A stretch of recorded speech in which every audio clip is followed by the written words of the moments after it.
Okay, 0 to marathon in 63 days.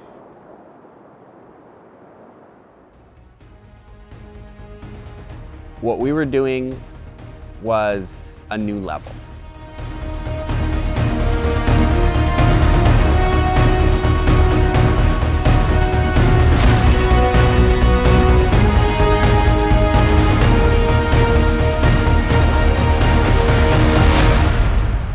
And at that moment, that was the most pain I had ever experienced in an athletic event in my life.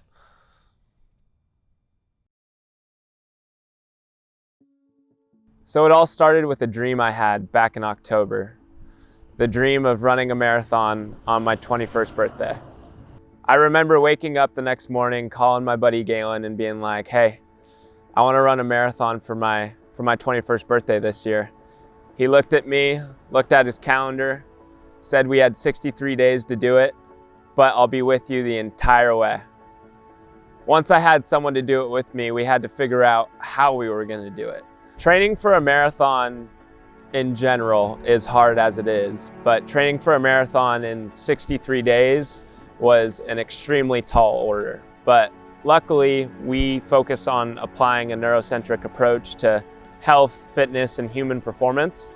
And this allowed us to train and then ultimately run the 26.2 miles on December 22nd.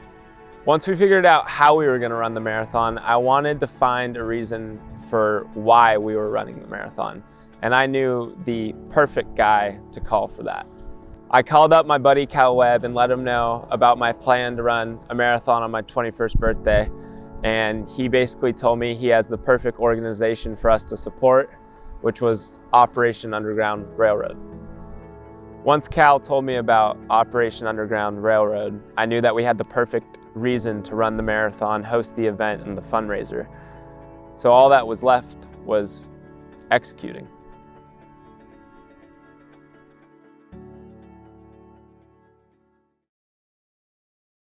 "3:30 a.m. We're waking up. By 4 a.m. we are slamming some calories. I'm gonna go with peanut butter jelly, English muffin, a banana, and then a cup of coffee.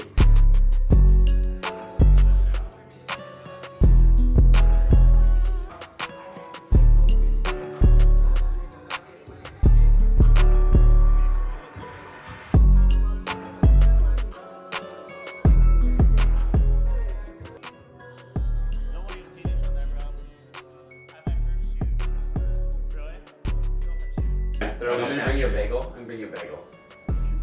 Yeah. Do you like it toasted with cream cheese?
And so once we finished warming up, we put on about 6 layers of clothing, packed up the car.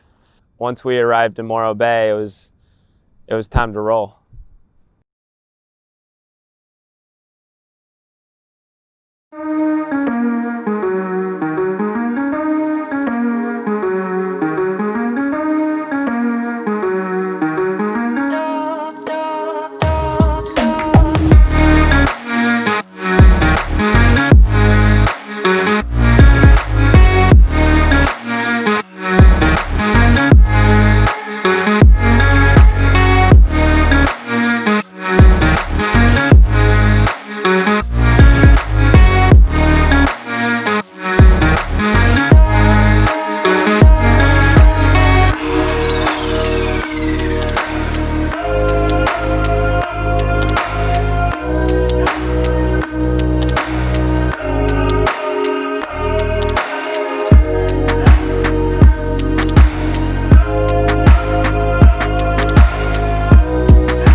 boys?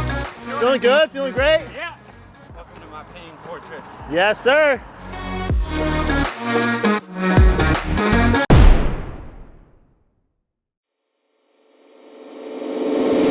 At the start of South Higuera, right next to the warehouse, is when I first noticed the cramps starting to occur in my legs, and in particular my quads and my hamstrings.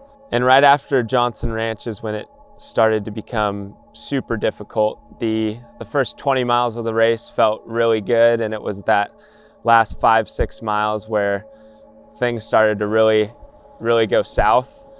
And just after Johnson Ranch, I had to stop running. I started walking, and then after walking became too painful, I had to hobble. I remember Galen, putting my arm around Galen's back and just finding a way to keep moving along and trying to finish in the desired time. Once we got to the Bob Jones Trail, there's about 2.5 mile stretch before the finish line, and I just remember thinking that last 2.5 miles felt like a marathon in and of itself. And during that time, I was questioning, gosh, is this gonna end soon? Like, can I stop going? Can I just fall down and take a break? Can I sit on the bench over there? Can I just take a second? And I remembered the reason we are doing this is not about me. It's not about us. It's not about me and Galen running the marathon. We are doing it for the kids around the world that are suffering from sex trafficking, and we are doing it for them. And so the last 2.5 miles, although it felt like another marathon, we found the way to make it happen and ultimately cross that finish line for them.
I would also like to give a huge thank you to everyone who took part in the event, the fundraiser, and the marathon. A special thanks to Galen, Sophia, Alex, Shane, Sasha, all the people that made that day so special, friends and family. I want to say thank you to everyone who donated all the money we raised for Operation Underground Railroad. We came together as a community and as a team, and it was a truly special thing to be a part of. So I just want to say thank you to everyone who took part. Cheers. That's a wrap.